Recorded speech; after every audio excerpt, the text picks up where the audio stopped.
Bonjour, bienvenue, nous sommes sur la concession de TPL à Vendargues. Moi c'est Vincent et aujourd'hui avec ce magnifique temps, on va vous présenter ce très beau camping-car que j'aime plus particulièrement, qui est donc un Itineo PC 640. Donc c'est un modèle assez compact, en 6,36 m de long, 2,35 m de large et 2,88 m de haut. Donc on va d'abord faire une petite présentation à l'extérieur, ensuite on va rentrer à l'intérieur et on parlera des contenances d'eau, de toutes les cotes et tout ça. Donc il est sur Peugeot Boxer au niveau du porteur, donc moteur en 140 chevaux, c'est moteur en 2,2 litres et donc équipé de jantes aluminium en 16 pouces, ce qui permet un peu de rehausser la garde au sol. Donc voilà, avec les feux anti-brouillard à l'avant. Ensuite de ce côté on a une bouteille de gaz. Alors il n'y en a qu'une seule, c'est vrai qu'en général il y en a deux, tout simplement car c'est un chauffage au gasoil et la production d'eau chaude également est au gasoil. Voilà, donc la seule bouteille de gaz va juste servir pour la gazinière, le frigo et voilà.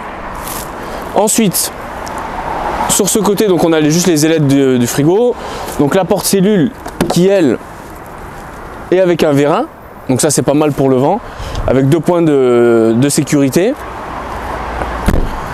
Ici nous avons la cassette WC, cassette de 18-20 litres, un classique. La soute à l'arrière qui est vraiment intéressante, donc avec une deuxième petite porte de l'autre côté pour pouvoir accéder plus facilement. Et sa particularité c'est qu'on a une hauteur de quasiment 1,20 m de haut. Donc si vous voulez mettre des vélos, on peut les mettre tête bêche, même après on peut mettre une table pliante, des chaises. Donc pour un véhicule qui fait 6,36 m de long, c'est assez sympa de pouvoir mettre les vélos parce que souvent les mettant derrière, ils ne sont pas protégés, ils ne sont pas à l'abri du vol, ça augmente la taille du véhicule. Donc là au moins ils sont sécurisés, c'est vraiment le gros atout de ce véhicule. Donc pour ce côté c'est bon. Ah oui, on a la petite tirette que j'ai failli oublier. Donc pour les eaux grises, voilà, pour vidanger les eaux grises, on tire ici, ça s'évacue à peu près au milieu du véhicule. Voilà pour ce côté. Donc la face arrière qui est assez sympa, moi j'aime particulièrement le design un peu qu'a ce véhicule, avec le petit œil pour la caméra de recul. Voilà la deuxième porte de soute. Donc ça c'est pratique parce que parfois il y en a qui n'ont pas de porte de l'autre côté. Au moins on n'a pas besoin de sortir les affaires systématiquement pour pouvoir accéder au fond de la soute. Voilà. Le branchement donc en 220 qui se fait de ce côté. Le remplissage du réservoir d'eau, à savoir que pour ce véhicule on a une contenance du réservoir d'eau propre de 100 litres et pour le réservoir d'eau usée 100 litres également. Voilà. L'évacuation ici du truma. Et comme on remarque, c'est vrai qu'à l'avant du véhicule, on a une couleur un peu gris qui est assez sympa, avec le reste en blanc. Donc le remplissage ensuite ici du gasoil et la déblue bien évidemment qui est obligatoire depuis quelques années maintenant. Voilà, donc on a fait le tour au niveau de l'extérieur du camping-car, qui a vraiment un look assez sympa que moi j'affectionne particulièrement.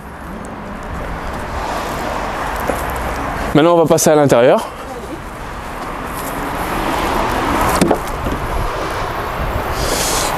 Je t'en prie Camille.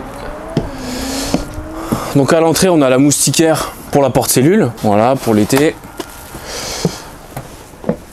Et voilà, c'est l'atout de ce véhicule, c'est qu'on a de suite un très grand espace.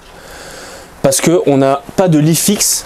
C'est ce qui permet du coup d'avoir un bel espace dans un camping-car automatiquement quand on n'a pas de lit fixe. Du coup on a le lit qui est juste au-dessus. Donc c'est un lit pavillon qui va descendre bien évidemment jusqu'en bas. Et ce lit du coup fait 149 cm de large au niveau des épaules. On est un peu moins au niveau des pieds ici. On est à 125 tout simplement pour faciliter la sortie du véhicule. En gros, par exemple, c'est que parfois on a des véhicules où le lit pavillon vient vraiment empiéter sur la porte. Il faut se baisser, se contorsionner pour sortir.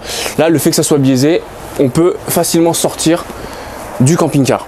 Et il fait une longueur de 192 cm. Voilà, donc ça fait quand même un lit assez correct pour deux, suffisant. On peut également faire un lit aussi sur la dinette. Donc bien évidemment en descendant la table et en mettant des coussins complémentaires qu'on a vu dans la soute pour faire un système du coup de lit superposé. Et ce lit bien évidemment s'arrête vraiment à la hauteur qu'on veut. Voilà, donc c'est un 2, alors c'est plus un véhicule pour moi pour 2 personnes, mais occasionnellement on peut partir à 4. Voilà, donc c'est ça qui est assez sympa. On a les places carte grises du coup qui sont ici. On a une ceinture là et une ceinture ici. Et en fait j'avais préparé le petit coussin là. Donc je vais faire une petite démonstration d'un siège carte grise. Donc c'est assez rapide, hein. On a juste à enlever, faire 2-3 petites manipulations. Hop, tac, on rabat la petite planche pour pouvoir mettre les pieds. Ici on prépare l'assise, voilà. Hop, et en fait ici, tac, on va juste mettre le petit dossier en complément. Et en fait voilà, parce que la législation impose pour pouvoir rouler d'être face ou dos à la route. Donc sur ce véhicule, on est face à la route de ce côté et de ce côté également. Voilà. Donc c'est assez confortable, vous avez vu, j'ai fait ça en moins d'1 minute. Je vais juste le remettre. Hop.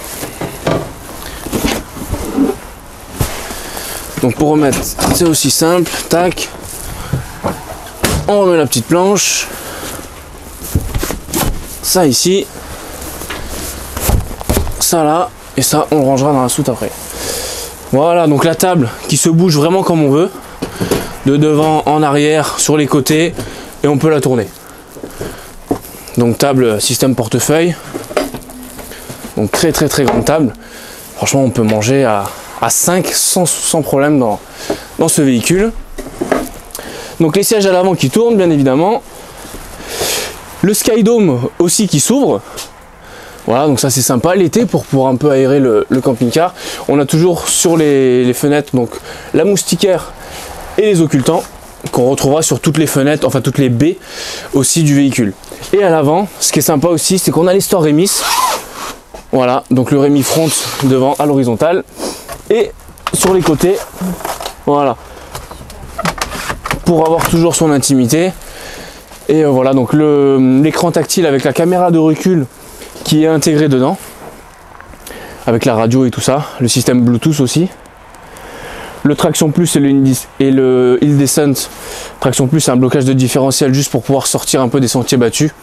Ça met un peu plus de motricité sur la roue qui adhère le mieux. Donc ça c'est sympa. Et le Hill Order, Hill Descent, c'est juste pour garder une même vitesse dans les descentes et pas utiliser le frein systématiquement parce que des fois le frein moteur en fait peut s'emballer. Donc voilà pour la faire courte et simple sur le porteur. Ensuite donc le salon face à face qui nous permet vraiment d'avoir un bel espace comme j'ai dit tout à l'heure. Ensuite la cuisine, donc relativement spacieuse, avec 2 feux, ça suffit largement. On a même la place pour mettre vraiment des belles poêles ou des belles casseroles. L'évier, les rangements qui sont assez sympas aussi. Voilà, avec les tiroirs là, pour les couverts, les assiettes et tout ça. Les placards hauts, gros placards. Donc ensuite on a le lanterneau ici qui apporte de la lumière, donc le camping-car est assez lumineux. Le frigo qui lui, le frigo fait 136 litres avec du coup la partie freezer en haut. Et ce qui est assez sympa, qu'on trouve rarement dans les camping-cars, c'est un rangement de bouteilles. Voilà. Ouais, donc là c'est sympa. À savoir que c'est un frigo donc Trimix hein, qui marche au gaz quand vous êtes en autonomie, en 220 comme là parce qu'on est branché, et en 12 volts sur la batterie quand vous roulez. Voilà. Ensuite, on va regarder la salle de bain qui elle aussi est vraiment grande. On a l'impression vraiment d'être dans une vraie salle d'eau, dans le sens où vous avez le toilette qui est ici, donc qui se tourne. Voilà, on a beaucoup d'espace. Une petite occultation ici qui permet, hop, de garder son intimité. Voilà. Donc on a vraiment la place même pour se changer et tout ça, parce qu'on a, c'est aussi l'atout de ce véhicule, en plus d'avoir de l'espace vraiment de partout, c'est qu'on a une penderie qui est gigantesque. Eh oui, qui va jusqu'au bout là-bas à gauche. À savoir que même moi à la maison avec ma copine, j'ai pas autant de place quoi. Donc des tiroirs et tout ça, grande penderie, franchement là on peut vraiment partir avec tous les vêtements qu'on veut. On a la place pour les ranger. Et la douche, du coup, très spacieuse également. Assez large, assez haute. Avec la petite paroi vitrée. Et on a un petit accès à la soute. Ouais, voilà, j'allais finir par ça, exactement Camille. L'accès à la soute qui est juste là. Ça, c'est chouette. Voilà. Donc souvent l'hiver ou quand il pleut dehors, si on a des petites bouteilles d'eau ou des petites bricoles, qu'on ne veut pas sortir dehors, hop, on peut y accéder par là. Donc c'est assez pratique. Et voilà, on a fait le tour de ce magnifique véhicule. On va regarder maintenant la fiche prix qui est juste dehors. Et du coup, donc c'est un véhicule qui est proposé au tarif de 69 050. Alors avec quelques équipements qui sont compris dedans. Donc c'est-à-dire on a le pack Life de chez Itineo qui comprend du coup les rétros électriques et dégivrants, le start and stop. Il y a aussi le réservoir des eaux usées qui est chauffé et isolé. Voilà, donc pour ceux qui partent un peu dans des endroits frais et tout ça, c'est assez sympa. Allumage auto des phares, volant en pommeau de vitesse en cuir, éclairage extérieur de la porte cellule que j'ai allumé. Le